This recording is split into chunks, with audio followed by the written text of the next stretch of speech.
Good evening, everyone present here. I'm Oritra Mondol, Associate at Sangharsh Empowerment Foundation, warmly welcoming you all to Cater Empower Succeed Innovating Solutions through Social Entrepreneurship. Cater Empower Succeed is a range of workshops tailored by Sangharsh Empowerment Foundation to equip the future leaders with the skills and vision for shaping a brighter future. Social entrepreneurs develop a business model around making a positive impact. It is a new innovative business venture influencing social changes. In today's workshop, we are delighted to have Professor Chandradeep Mitra as our speaker. Professor Mitra is founder and CEO of Pipal Majik and co-founder of Meta Site, an advisor, mentor, and a visiting faculty member in IIM Calcutta. He also holds a chief position in Renaissance Strategy Consultant. Thank you so much, sir, for joining us. We are incredibly fortunate to have you with us. We are confident that your insights will be both inspiring as well as valuable. Thank you, sir. Over to you, sir. Okay. Hi, everyone. I know it's a Sunday evening, and I appreciate you taking the time out from whatever else fun stuff or studies that you guys would otherwise been doing for a session on something called social entrepreneurship. And my intention is to give you a very brief and broad overview of social entrepreneurship. I'm not sure how many of you know what and how much about social entrepreneurship. And anyway, since this is going to be a 45-minute, max 1 hour session, I don't want to get into too much of details. I don't think that could be desirable or even possible. So I'm going to give you a bit of what I call the what, why, and how social entrepreneurship. I'm also going to try keeping maybe 5 or 10 minutes at the end for any kind of Q&A. So any of you who have any questions, there are three ways, and this session would be more interesting if you make it interactive. So there are three things we can do. One is you can keep liberally using the chat box, which I've already requested you to do. Some of you already introduced yourself. Thank you so much. If you have any questions, queries, keep putting them on the chat box. While I'm talking, it's possible that I may not immediately respond. I might once in a while take a break, look at the chat box, see the questions that have come up, and then respond to some of them, as many of them as I can. And I will also try to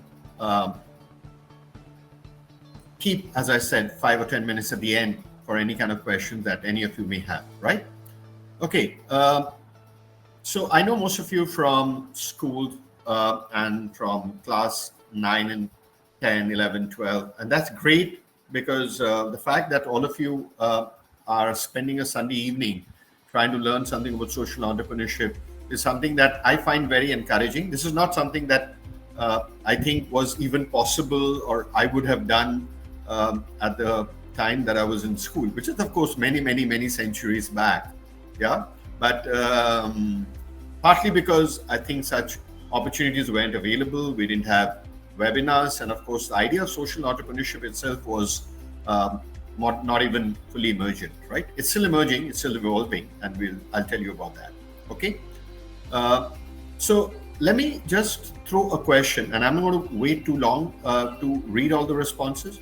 But since Oritra gave a very brief and I would say pretty correct introduction about social entrepreneurship, and I suspect some of you already know something about it, it would be nice if I get you guys to just post just one line of what do you think social entrepreneurship is. It's a relatively new, nice, fancy term. So what do you think social entrepreneurship is? Just use the chat box, right? And I'm going to just look at a few and then I'm going to get going because otherwise we're going to lose time, and I do want to share something with you. But if you know nothing, that's absolutely okay because that's why we are here. But if there's something that you know or you have a perception of what do you think social entrepreneurship is? So Swapnila, you've already started. Thank you for that. You said it's a pursuit of innovative solutions to social, cultural, and environmental problems to sustainable business models. Wow. You guys seem to be pretty evolved in terms of your knowledge about, I mean, we wouldn't have when I was in school, I would have used words like sustainable business models. No one had told us about these things.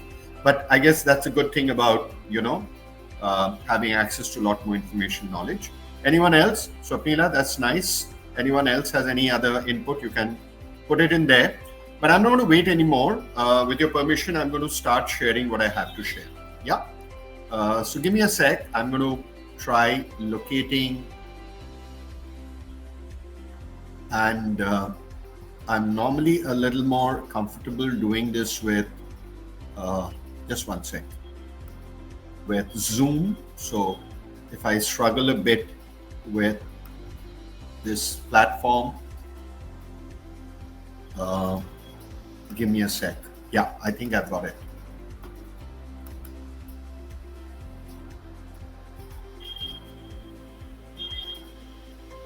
Okay, thank you, Ruhi.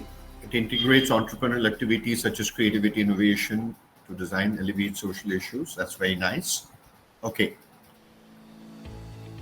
So I'm going to start opening up the screen. Can you guys, I'm trying to open the full slide and it's not happening. So maybe I'm going to go back. Okay.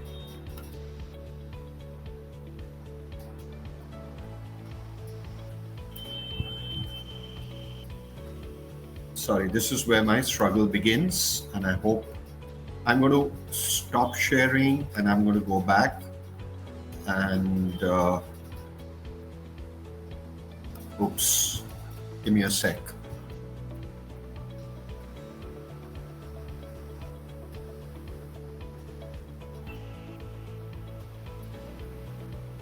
As you can see, I'm more comfortable with Zoom. I'm not so comfortable with this platform.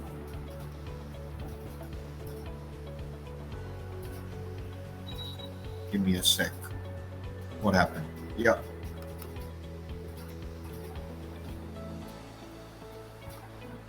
I suspect you can see the screen, but it's not slideshow option. I'm clicking on the slideshow option, but it's just showing not the.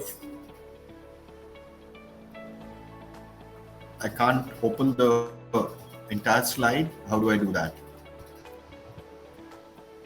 So you can go to the slideshow option, I guess. Yeah, I know that's at the bottom right, but when I'm clicking, because it's just showing the. Even it's there above in the bar. You can just click Okay. that one. Okay, so can you guys see the screen now? So we can see the screen. Is it full screen? No, it's not full screen. Okay, so I'm going to get out again and I'm going to try this. Yeah, okay, so I'm going to get some help. Come. I'm going to mute my video. Give me a sec.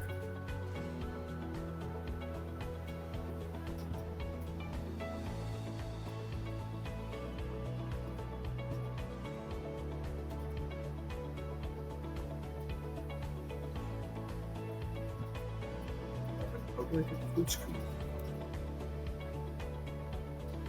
When I do that, I can't see the rest of the screen. It's because your laptop is. Yeah, but I can't see. Okay, can you guys see this full screen?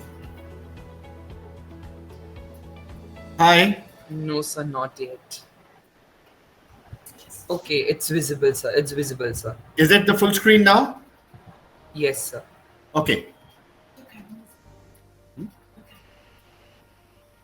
Yeah, but I can't see myself and others. Okay, so for a moment I can't see myself, but so I'm going to do the Q&A at the end, because right now I can only see the full screen, and I'll go ahead with that. And what I'm going to do is at the end I'm going to kind of minimize it again and then start interacting with you. So I think that's the best I can do. Yeah. So here goes. As I said, my session is going to be about social entrepreneurship, what, why, and how, which essentially is about what is social entrepreneurship, why is it important in today's time, perhaps more than ever before, and how does one go about this whole business of social entrepreneurship, right? Now, let's start by kind of taking a quick zoom out a bit and look at what's going on in the world around us. And the world's been facing unprecedented crisis. And I think though all of you are very young, you've already seen some crazy stuff going on. Right now, as we speak, there are at least 2 wars going on in the world. Uh, all of you been through, and we've all suffered because of this crazy thing called COVID, which kind of really upturned our lives for more than 2 years. And many of us lost near and dear ones, and it was crazy. Our life as we knew it stopped being the way it was. Um, Most of us in Kolkata, we know what's going on in the last 15, 20 days with the horrible thing in Ajikar, and, the safety of women, even in the workplace, even in a hospital. So these are very, very what I call uncertain times. And it obviously adds to, and as young people, I can imagine feeling upset, stressed at any age, actually, all of this is going on, right? So it's a time of unprecedented crisis. And people also talk that maybe we could be headed for economic crisis. And of course, there is hanging in the background is this the biggest problem of our generation, which is climate crisis, which obviously not enough people seem to be waking up to, right? Um, Now, in its own way, India has its own share of problems, right? Many of the problems that we share, we are part of global problems like climate crisis, but some of the problems are also perhaps more particular or peculiar to India, right? For example, while the whole world went through the COVID crisis, in India we had, and many of us living in cities probably didn't realize, we had one of the largest ever human migrations from lower working class people working in cities. Many of them had to literally walk for hundreds and thousands of kilometers back to their villages. They faced unprecedented crisis. All of those kind of things have, and all of this has happened just in the last few years. So we know about. But did you know, for instance, that what caused more than 500,000 deaths in India in 2023? And it's something called tuberculosis, something that apparently there's a cure for. But we call India the diabetes and the heart attack and whatever capital of India. But we lose as many as 5 lakh people or more to tuberculosis, which is actually an avoidable thing because of our state of our healthcare. Or did you know that more than 750,000 deaths happened in the last 5 years just because of road accidents? Okay, the slide is not changing, right? Guys, is the slide changing? No, sir. Sorry. Okay, No, sir. okay, so I was trying to change the slides, and this is not happening. So let me see what I can do.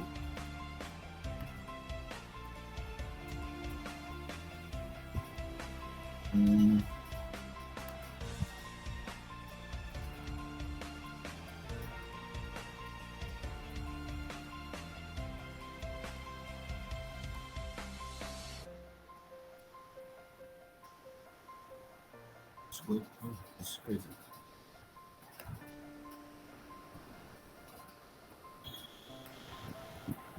Is this visible now? Yes, sir, it's visible. Okay, finally. Oh my God. Thank you. And one of my daughters helped me, so I must thank her. Okay. So I'll just go back a couple of slides, which just to tell you what I had. These were the slides. I'm not going to spend time on them. This is some of the data I was sharing with you in terms of the migrant crisis. And these were the numbers that I talked about, deaths due to tuberculosis and deaths due to road accidents. By the way, road accidents contribute to apparently a loss of about 3% of our national GDP every year. So that's how bad it is, right? Just because of road accidents, bad roads, all of that. But apart from the fact that, there are many problems in the world, and some of them are very unique and peculiar to India, what is even more unfortunate is the fact that the problems are not equally spread, which means there are certain parts of the population, and usually the larger parts of the population, which actually face bigger problems than most of us who are part of this webinar. We are relatively fortunate, we are privileged, We live in cities, we are relatively well off, and many of the problems, things like pollution or climate change affects us all. But it's relatively easy for us if, the temperature gets hot, we can get into our rooms and put on our fans and ACs. But not everybody is as fortunate, right? So the problems are not equally spread. For example, we talk about healthcare, and COVID affected us all, whether rich or poor. But obviously, you can imagine the effect it would have happened on people who have medical facilities like the picture that you see on the top would have been very different from the vast majority of people who have medical facilities like the picture at the bottom, right? Which is what an average government hospital looks like in India. And some of them are even worse than that, right? Sometimes we crib about not getting Ola or Uber on time, and many of us take, some of us don't take, public transport. But that's public transport in cities. You know what people in rural India, how they travel? This is how they travel, right? This is how a vast majority of Indians travel every day to work, or when they have, imagine you live in a village and you got to go to a doctor who lives in a city, and if you have to travel like that, you'd probably feel far more unwell than you were even before that, right? So this is how the large part of the Indian population lives like and has to go through their lives every day. Our schools looks more or less like this, but a vast majority of children in India don't even have access to proper schools with proper toilets. This is how village schools are. Sometimes the schools don't have teachers. It's been proven that an average fifth grade student doesn't even know the basic knowledge, skills, language, maths of a first or second grader. That's how bad primary education in India is, right? We complain about getting access to clean water on our taps, and that's why we have to get bottled water. But a large part of India has to travel more than 15, 20 kilometers every day to get drinking water, and this is how they get water, right? So things aren't pretty for a very large part of our country, and we rightfully feel proud about India making big strides, and the truth is we are in a far better state in many, many ways than we were maybe 20, 30 years back. But the truth is there's still a very large part of our population which doesn't have access to even the basic levels of healthcare, education, water, clean water access that should be the right of every human being. I think this picture captures it all. This is one of the biggest metropolises. I think it's Mumbai. You can see the top part of the picture. It's the same city. It's literally separated by a few yards, where the people living in the tall buildings probably have a very different kind and quality of life than the people living in the shanties below, many of whom come every day to serve the people on the top, right? So that's how India is today. This is how people live. And the fact that pollution affects us all, and this is how a beach in India looks like, is probably something that affects us all. So the world, and particularly in India, we've been facing multiple crises for quite some time now. Question is, so what should one do about it? And more importantly, who should do something about it, right? Now, what's the point of talking about this? If I keep going on and on, it will probably sound very, very depressing. And this is not my intention to do on a Sunday evening, right? So one of the things that we talk about, and this was something that was assumed for the last 200 years with industrial revolution, the economic conditions of people across the world, even in India, getting better, that the world and Indians, we should be living better lives. It should be safer, happier, more peaceful. But the truth is, are the crises and challenges facing us, are they going down? Are they going up? And the truth is kind of nuanced. In some cases, in certain things, maybe the world is a little better, or maybe even safer or healthier. But unfortunately, the truth is, in many cases, it's equally bad, and in some cases probably gotten worse, like the environmental crisis, right? So the modern developing world and nation, the question should arise again and again, that if we are having a lot of economic growth, and we pride ourselves in saying that we are among the 3 or top 5 developing nations in the world, why are these challenges remaining? And in certain cases, why are they still growing? And more importantly, who's responsible for creating this? And the simple answer to that is we are all, right? We are all in it together. And just as much we are all victims of it, in some ways, we are all, in some ways, directly or indirectly, contributing to the problem, right? We are all part of the problem. The question is, do we want to be part of the solution, right? So that is the next question. Who's going to be responsible for addressing and solving them? And there is seemingly a simple answer to this. We pay taxes. We have something, we live in a democracy, we have an elected government, and the government is supposed to take care of all of that, right? Government's supposed to build safe roads, government's supposed to give us healthcare, government's supposed to look after law and order. The truth is, not just in India, but across the world, the governments, of course, they do the best they can. I'm not saying that they don't. Of course, there's corruption. Of course, there is inefficiency in the government that cannot be taken, shied away from. But the truth is that the government does its own bit, but clearly that is not enough, right? So the question is, even as ordinary citizens, young and old, how much do we know? And even before we start caring, it starts by knowing and understanding the situation and the issue on the ground, including what causes it, what could be the possible solution. And these are active. I mean, it's nice and fun to have discussions about the latest movie or the fashion. But I think as responsible citizens, young and old, we should all engage ourselves in finding out what's going on, why is it things happening, and actually beginning to bother about them, because the truth is that they affect us all. Of course, it affects some people more. We saw that, right? So how do these issues affect people like us, and why should we care?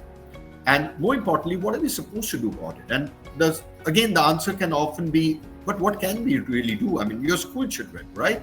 Or some of you might be in colleges. What do you expect to do? The best you can do is maybe not literate, or maybe not contribute further to it. But beyond that, how can it be your responsibility to solve this problem? It's government, it's someone else, right?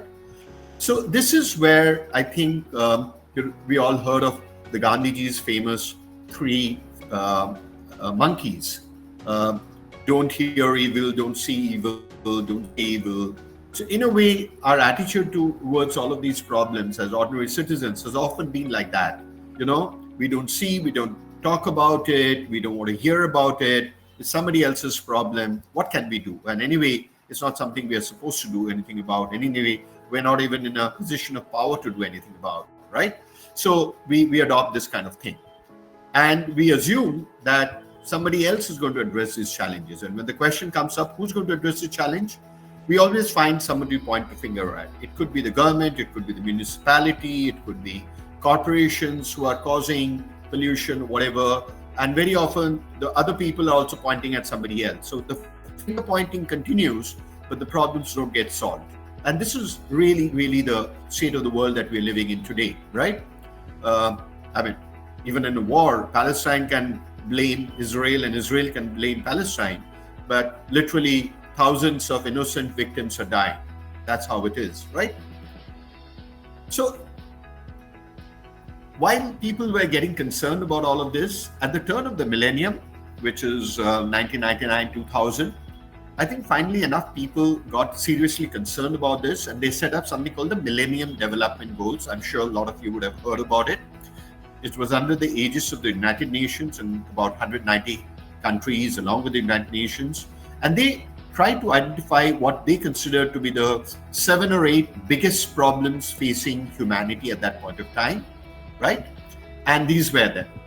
They said there's still a lot of poverty and hunger, primary education is not accessible, gender equality and women empowerment is a big issue, child mortality in parts of Africa, even India, is a big problem. Maternal health, which is connected with a lot of these things, be it gender equality, child mortality, is also a big issue. In those days, HIV, AIDS, and other diseases, malaria was a very big problem. Environmental sustainability had just started becoming an issue, so it was one of the 8 things that they talked about. And one of the things they realized is that to solve these problems, you need to have global partnerships between governments, with government and organizations, be it private sector companies or be it NGOs and all of that, right? So this was created by 22 global organizations, United Nations, all the countries. And they said that we will give ourselves 15 years to solve these problems. because obviously these are big problems. You can't solve them in 1 year, even 2 years or 3 years. 15 years seem to be a sufficiently realistic yet ambitious target to solve some of these, what I call the big, hairy, ambitious goals and problems that needed to be solved. So the question is, and we are living in 2024 today, what happened in 2025? Well, the United Nations and all the countries and the 22 member organizations came together again, and they realized while there had been some improvement in some of these parameters, there's still so much to do. And not only that, they realized that in some cases the problems had even gotten worse, and some new problems which were not anticipated to be such big problems at the turn of the millennium had actually gotten added to the list that kind of faced humanity.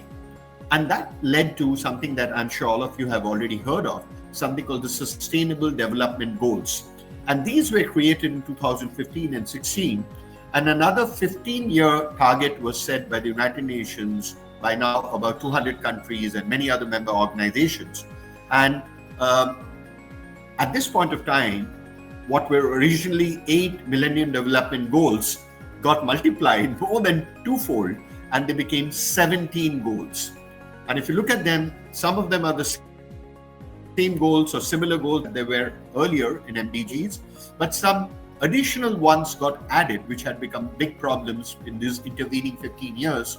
And one of the interesting things is that many of them, I suspect about 7 or 8 of them out of these 17, were directly connected with something that can be loosely called about sustainability and environment, right?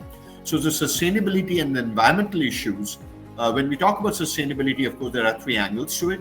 It's economic, it's environmental, but it's also social. But the environmental part of it had become quite big, right? So this was something that we were dealing with, and the need for partnerships between governments and NGOs and even corporates, where companies and corporates become important is because somebody took stock and they realized if you look at the top 100 economies of the world, somebody's forgotten to mute your audio. I will request you to. Yeah, could you just mute your audio, please? Yeah. And what was realized was that among the top 100 economies of the world, about 55 or 60 were large organizations, corporates. It's companies like Google and Apple and whatever. And if you live in a world which is not what it should be, then these large companies should also chip in. They should also do their bit. And that doesn't only mean keep aside a small amount of money. Sometimes some people say token money, what is called CSR or corporate social responsibility, but get more actively involved in social and environmental sustainability, right? And well-being. So in essence, what came through at that point of time in 2016 was that every one of us has a role to play. We are all part of the problem and we all need to be part of the solution, right? Therefore, the challenge of creating a more equitable, which is fair, more inclusive, which means no one left behind, more stable and sustainable global community was everybody's job. And of course, there were some people who are more empowered, but that didn't mean that there would be anybody who should be feeling that it's not my job or not my place to contribute in whichever way I can. So in other words, if you want to build a better world, the question is who can contribute to making these changes. Now, this is where, while the governments and the NGOs and United Nations and everybody else was chipping in and trying to do their best and realizing that all their efforts pooled together was still not enough, which is why we had the MDGs and we couldn't fully solve them, and we now needed sustainable development goals. And now we're in 2024, which means we're more than halfway. And there's every reason to believe that we probably won't be able to achieve even the sustainable development goals in 2030. And God knows what we're going to do again in 2030. And some of the problems are only getting better. In the midst of all this, there was a new set of people. And I'm not saying this started only in the early 2000s. Some such people had already started showing up in the 80s and 90s. But this breed of new kind of people started showing up. And because I gave the analogy of the monkeys, the 3 monkeys who didn't see, didn't hear, didn't want to talk, and the 2 monkeys who were pointing fingers at each other, there was a new breed of monkeys. We all kind of born from monkeys. But the new breed of monkeys who were raising their hand and saying, you know what, count us in. I am going to try to help. I'll do my best. and I'm going to be part of the solution, and I'm going to try to contribute to making the world a better place. Maybe I can't do too much. Maybe I can't solve all the 17 SDGs. Maybe I can pick up just one or two, but I'm going to do my damnedest, and I'm going to make it the mission of my life to solve this problem. And not by being in part of the government or an NGO, but in a different kind of way. And these were what are today being called social entrepreneurs. And this was where the emergence of social entrepreneurship, as I said, don't assume that it started only after 2015-16, but the number have clearly multiplied in the last 10 years or so. It may have started in the 80s or 90s in their own way, some few even before, but this as almost like a movement really gathered steam in the last years. So what is social entrepreneurship? It's a relatively new model of entrepreneurship. Entrepreneurship, as you know, is about starting a new business, which has innovation, which has scale, which has impact. But in some ways, it's similar to entrepreneurship like every other entrepreneur, but in some ways it's different, and I'm going to tell you that. So the similar traits of other entrepreneurs are about you start with an idea, you're very ambitious, you're trying to create something new and big, you have a lot of drive. Often you come from modest means, which means you don't have your own funds, but you manage to get funding from other sources like a venture capitalist or an angel investor or whatever. And then you want to create a sustainable business model, which means something that can continue, not just be a fly in the night operation, but can continue for a foreseeable. And it can also scale. Why scale? Because you want to create impact at a large scale. I mean, somebody who runs, teaches, let's say 10 slum children is doing good service, and that's great. That's better than what most people do.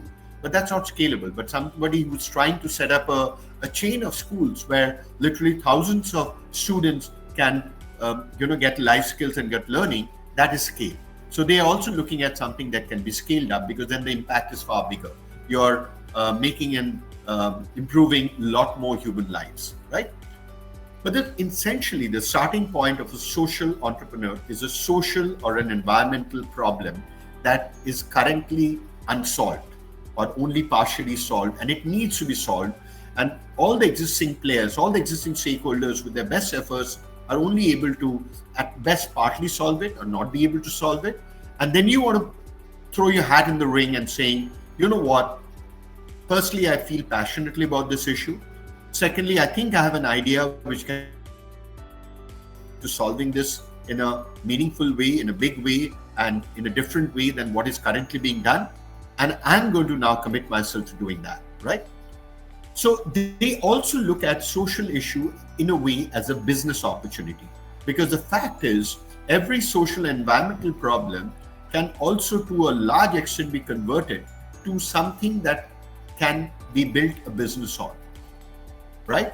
Now, the government doesn't look at social and environmental issues as businesses, something that you can make money from or something that can get revenues out of.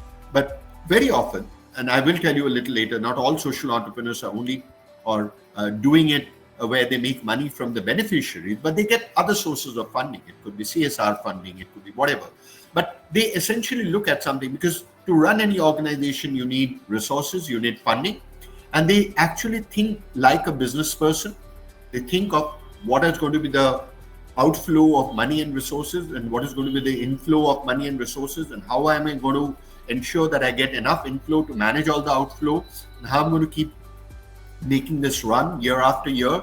And if I want it to grow, I need to keep managing to get more funds or earning, and how will that whole business model work? These are things that they think about, which is not how the government, and in some cases even NGOs which work purely on grants, typically think like, right? So they search for a sustainable business model. Now this is hard, this is difficult, right?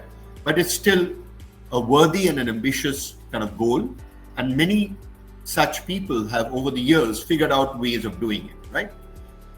I sometimes say that it's hard being an entrepreneur, of starting up something which is entirely new with a new idea, with a lot of passion, but to make it work is not easy. But to being a social entrepreneur is probably 10 times or maybe 50 times harder, because you are doing something which is essentially not to make money, but it is essentially to solve a big social and environmental problem. And why it's tough is, one, how do you make money? because sometimes the people you're trying to benefit may not be able to pay you much or pay anything at all. And second is, if it was easy to solve, somebody would have already done it, and no one has yet been able to find an adequate solution to it. So that makes it far more challenging, but it's also therefore far more inspirational, right? So here is some quotes from some people, and I'm going to quickly go through them. A social entrepreneur is somebody who sees a problem and tries to find a system-changing solution to the problem. She or he does not focus on treating the symptom, which is like patchwork. It's a little like, giving a fish versus teaching people how to fish, like that. But chooses to change the system that caused the problem in the first place. So it kind of goes back to the fundamental basics, goes deep under the surface to find where does the problem come from and can I address the problem at its root, right? So social entrepreneurs identify resources where people only see problems. They view the villagers as part of the solution, not the passive beneficiary. So if I want to create a solution in the village, how can I involve villagers? How can I make them in some ways contribute to the solution, make them party to the solution, not just a beneficiary? And they begin with the assumption of competence and unleash resources in the community that they're serving. This is by a famous author who'd written a lot about social entrepreneurship. And this basically stems from a very alternate, different kind of thinking. A very famous person, Albert Einstein, once famously said, "We cannot solve our problems with the same thinking we used when we created them." So a large part of the problem that exists in the world is because of our current ways of thinking, current ways of doing, our current business models. And very often you need a very alternate way of thinking and doing and alternate business models. And that is what social entrepreneurs often search for, strive for. Of course, they sometimes fail. Quite often they fail, or they stumble through multiple failures till they find the final success formula. But they keep at it. And it's their passion, it's their drive that keeps them going till they reach what can be called success, right? So social entrepreneurs are unreasonable people because they don't accept status quo. They don't want to be told that, I'm sorry, this is a problem that you can't solve. They are mavericks who refuse to accept the status quo. They look at the world, they're dissatisfied with what they see, and they want to change it. They don't want to be told that this is what it is and there's nothing that can be done. They're both dreamers and doers. There are a lot of us who are dreamers, but these people dream of a better future, but they also roll up their sleeves and they get into the dirty, hard work that needs to be done to make that happen, right? They imagine a bright future, but they go about literally getting into the muck to make that dream into a reality. They're true entrepreneurs because they come with ideas, they come with vision, they come with a lot of drive and passion. They manage resources, they're innovators, they're passionate, they're resourceful, they're prepared to take risks, to apply their energy. In all of those ways, they're like entrepreneurs, but they are also primarily driven not to make money for themselves, but to solve a big human, social, environmental problem. That is what drives them, right? And of course, they understand money is required to make this happen, and therefore they need a business model that's sustainable and scalable, but that's not their primary drive, right? So there are new kind of organizations that are creating and implementing new kind of business models for efficiently and sustainably catering to basic human needs, and that existing markets and existing organizations fail to satisfy. That is where they come in. They're coming to complement whatever existing systems, be it government, NGOs, existing corporates, have partly done or not been able to fully do. So social entrepreneurs see opportunities where others see unemployable people and unvalued resources. They convert problems into opportunities. They are path breakers with powerful ideas who combine visionary zeal and real-world problem-solving creativity. So it's not only that they have passion and dream, but they also are very resourceful, they are very imaginative, but they're also very, very practical, down-to-earth people who actually are willing to try things, fail, learn from their failure, and figure out what would work, right? So they combine empathy. They are hugely empathic because they care, where the majority of people probably don't care enough. But they also have ethics, but they also have street pragmatism. They're very, very pragmatic. They're very practical. They know what will work and what won't work. They're not idle dreamers, right? And they have amazing professional skills, probably even better than most corporates and most other entrepreneurs. So the whole idea of social entrepreneurship has struck a responsive chord. The world is waking up to them. Today you have governments, NGOs, funders who want to support them, people who want to work for them, people who want to encourage them, I'm part of IIM Calcutta for the last 10 years or 12 years. We're part of recognizing the best social entrepreneurs. We have something called the Tata Social Enterprise Challenge, where we recognize and reward, we mentor, we give funding to the best social entrepreneurs in India. And of course, the Tata Group and IIM Calcutta have come together to support them. And we are not the only one. There are many, many such organizations who are saying, these are the new set of people, and we need many more such people to do what they do and do it better. And we are going to do our bit to support them, right? So it's a phrase well suited to our times. Because the problems have grown, because the problems are getting solved, we need literally on hands on board. And there are new, creative, imaginative, young, passionate people who have better ways and newer ways of solving. Let's kind of lend our hands, either become like them or be one of them, or at the very least, give them whatever support they need, right? So they need business like discipline, innovation, determination. And the time is certainly right for entrepreneurial approaches to social problems, because you need new kinds of thinking. You need to have an entrepreneurial mindset. You need to have a new alternate worldview, connected also with pragmatic business skills, right? So many government and philanthropy efforts have fallen far short. They were well-meaning, but they haven't really achieved what they've done. So therefore, you need new ways and new business models to solve it. And this is where social entrepreneurs come in. So in a way, this is what is called the theory of change. When you look at a problem, you try different kind of activities, sometimes at a small scale or a prototype or a pilot. You look at output, see which ones work. You do a lot of trial and error. You look at not only the output, but also the outcomes, and finally, what is the impact, which is what is the long-term benefit that accrues to the people you want to, whose lives you want to change. So social entrepreneurship is the activity of establishing new kinds of business ventures whose primary goal is to achieve social change. The business utilizes creativity and innovation to bring social and community benefits. It is really about not the primary stakeholder in any business. The primary stakeholder, of course, you're supposed to have customers. If they don't pay, no one's going to buy your product. But the first stakeholder that typically a business tries to take care of are your investors and the business owners, because they've invested money and they want to get their money back with profits, right? But in social entrepreneurship, the primary stakeholder that you're looking at are the people whose lives you want to improve. In that process, you need to make enough money to sustain yourself and grow the business so that can also create better impact. That's of course there. But the primary stakeholder is whose life, and that needs to be a significant, large population which is currently underserved that you want to help, right? So they're not charities, they're not government welfare, they're private businesses which individuals like you and me have taken the time and effort to set up. They are resourceful, they find people, they find capabilities, they find funding from multiple sources to make it work. But the emphasis is on human values, because you actually care and you actually want to make the world a better place, right? So it's not organizational profit that's the primary driver. The primary driver is, how can I make the world a better place? So the starting point of a social entrepreneur is typically with empathy and deep understanding of one particular. Now, as I told you, there are 17 SDGs, and under them there are many, many micro SDGs, which mean there are literally hundreds and thousands of different kind of problems. And which one can you solve? So sometimes you can get overwhelmed. And it's true that you can't solve all of them. But can you find out one that you care about and you think you have the passion, the energy, resources, creativity, ideas to solve, and focus on that, and maybe a couple of other connected issues, and look at that as an untapped opportunity.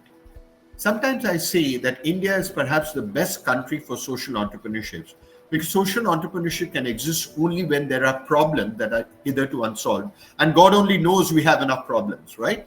So more problems we have, in a way, there are more need and more opportunity for social entrepreneurs to come in and, throw their hat in the ring. So after you've identified a problem that you genuinely care about, you have to create an innovative and entrepreneurial solution that something has not been done before. Sometimes you can learn from another category or another industry, right? And these can be very interesting ways. And because social entrepreneurs are very innovative, they're creative, they also kind of learn from multiple sources. For example, in India, we have the world's largest charitable but also profitable eye care institution, It's called the Arvind Eye Hospitals. It is the world's biggest number of cataract operations they do every year. And they use something which is akin to what is called the Robin Hood model, which means they charge differential pricing.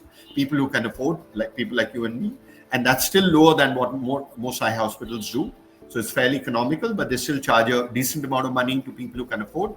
But with that money, with the excess profits, they serve people, some people at 50% discount, some people who can't pay absolutely free.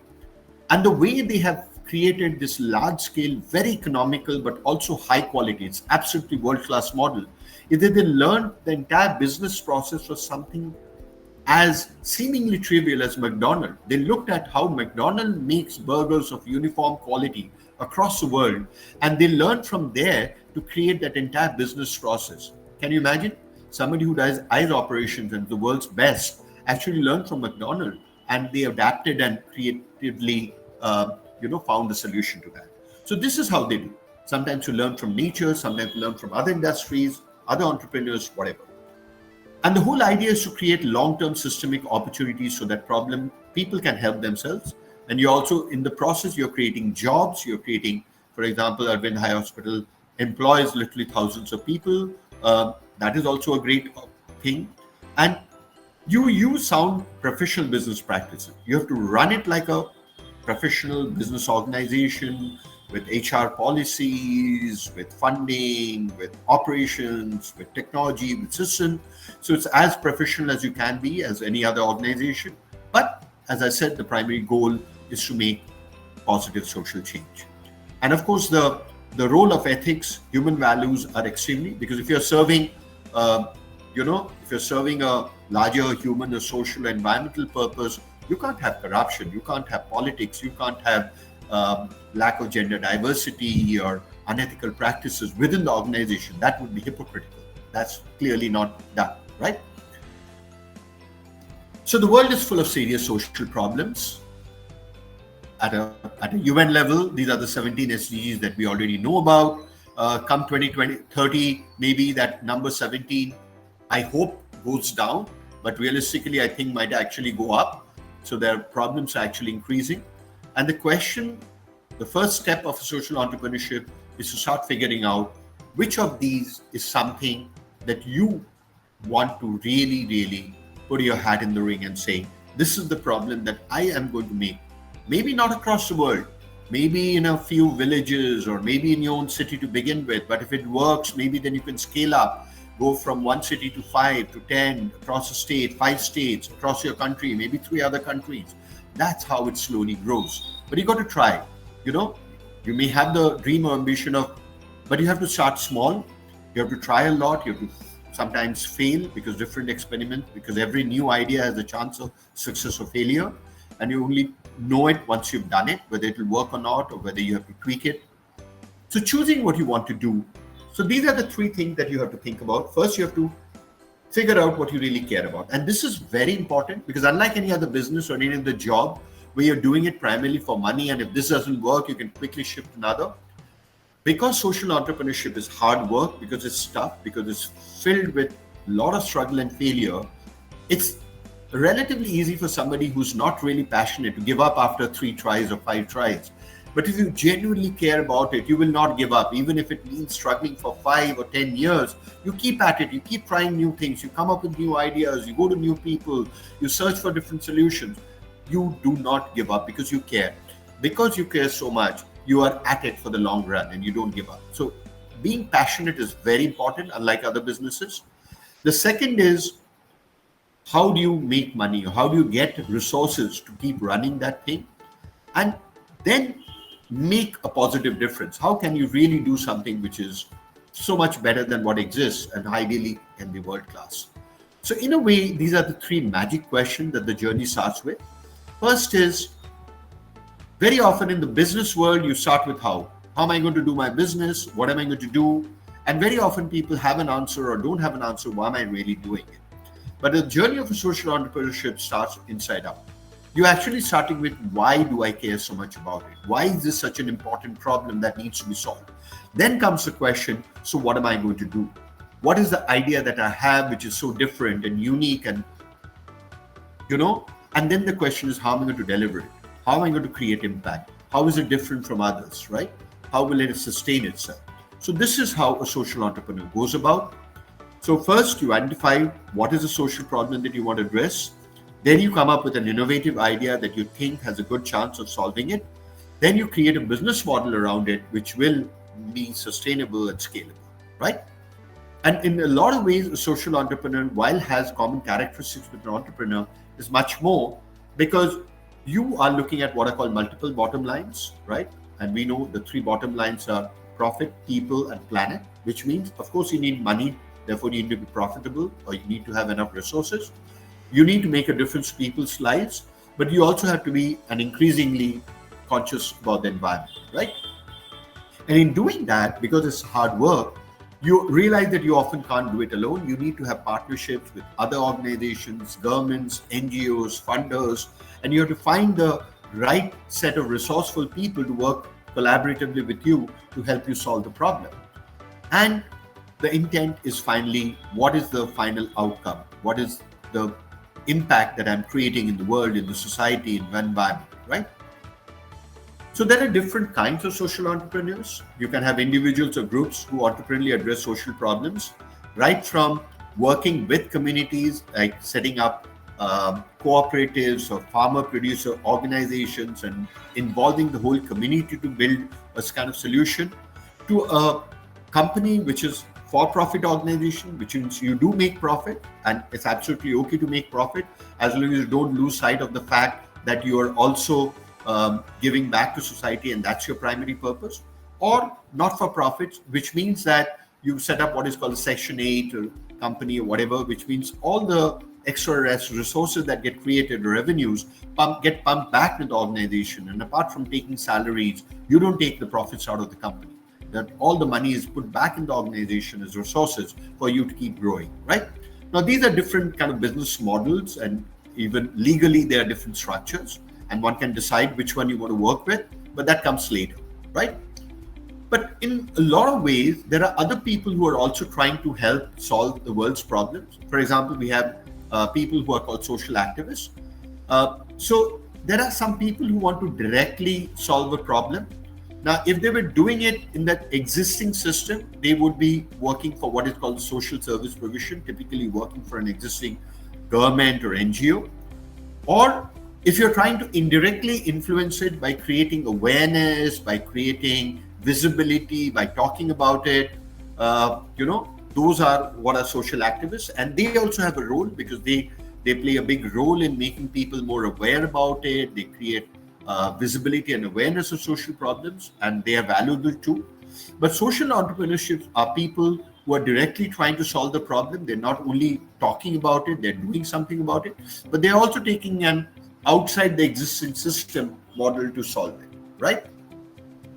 So essentially, and this is my take, social entrepreneurs have 6 characteristics. First, they're solution focused.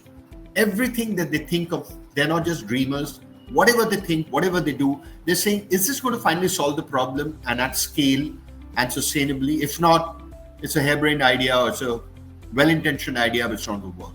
So they're always looking at the final outcome, the final impact, the final solution. Is it going to work or not, right? So they're extremely solution focused. Secondly, they're outcome driven. And outcome driven means they're looking at what is the net impact that you can make, right? For example, somebody may take some money and set up a school and say, okay, I spent so much money and built a school. Somebody saying, okay, but you set up a school, but what happened? What if you built the building, but you didn't have money to pay the teachers? Or you did that, but not enough students came because you didn't budget for midday meals, without which poor rural people don't send their children, right? But then you go to the next level saying, okay, even if so many children come to my school, what happens in the long run? Do they graduate? Do they go to college? And because of that, over a 10, 15, 20-year period, does the average income of those families, 50, 100, 200,000 families, does it go up? Does the quality of life improve?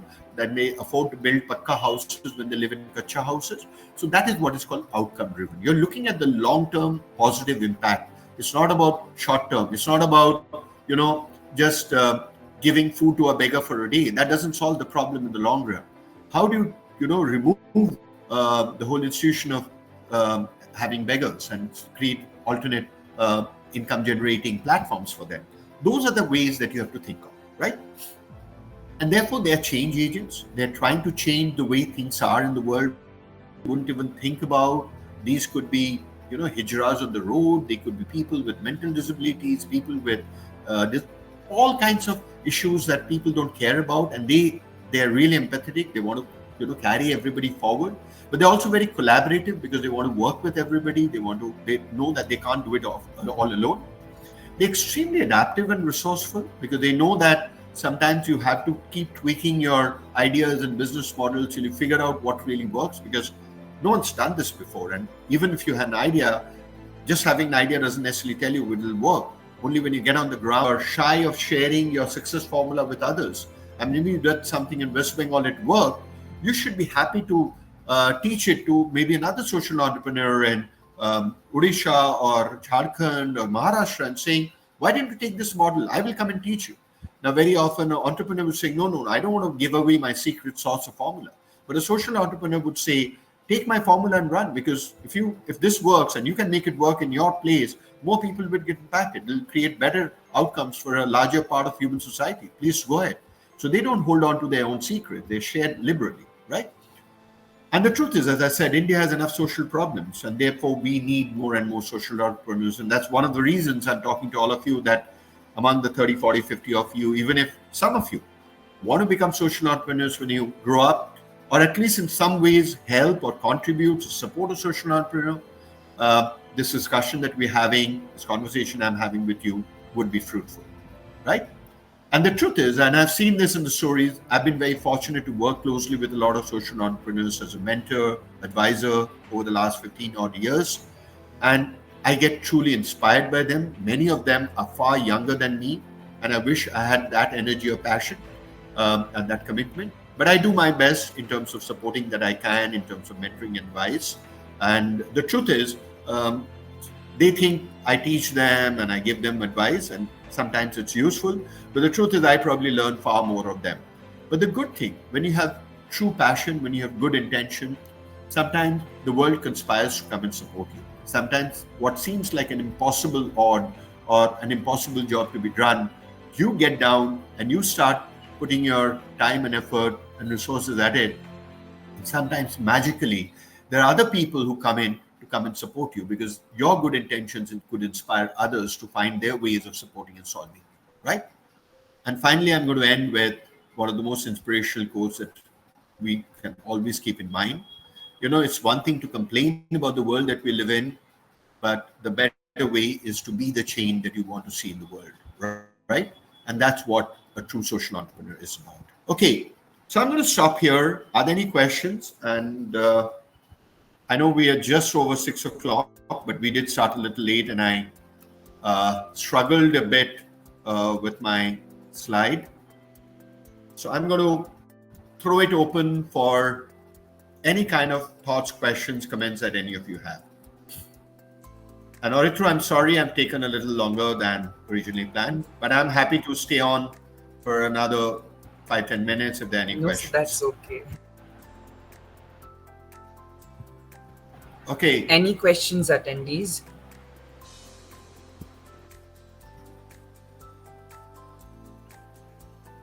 Hi guys, I know some of you are still managing to stick around, but I know it's over time. It's okay if some of you want to step out, but if you have any questions and comments, I'm happy to take them on.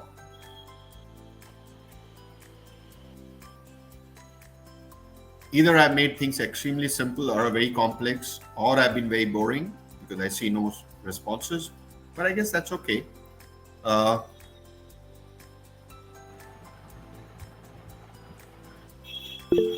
Okay, so seeing none of the questions, I think we will be wrapping it up here. Thank you, sir, for joining us.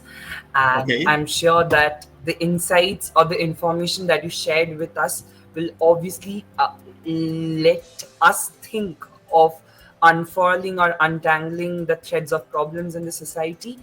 And I'm thankful to all the attendees for your engagement, and I would also love to thank all the volunteers of Sangharsh who did put in their efforts and hard work in order to put up this beautiful session on social entrepreneurship. So, we have reached the end of the session. Thank you to everyone for joining, and thank you so once Sure. again for joining us. Okay, so I want to thank all of you who've been here. I appreciate that, including somebody who calls himself Negative Infinity. I'm very intrigued with that.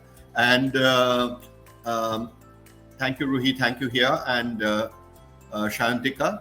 And thank you for the organizers. I appreciate, I know you guys run an NGO, you run these sessions for students. So I appreciate what you're doing. In your own way, you're a social entrepreneur, and keep up the good work, right?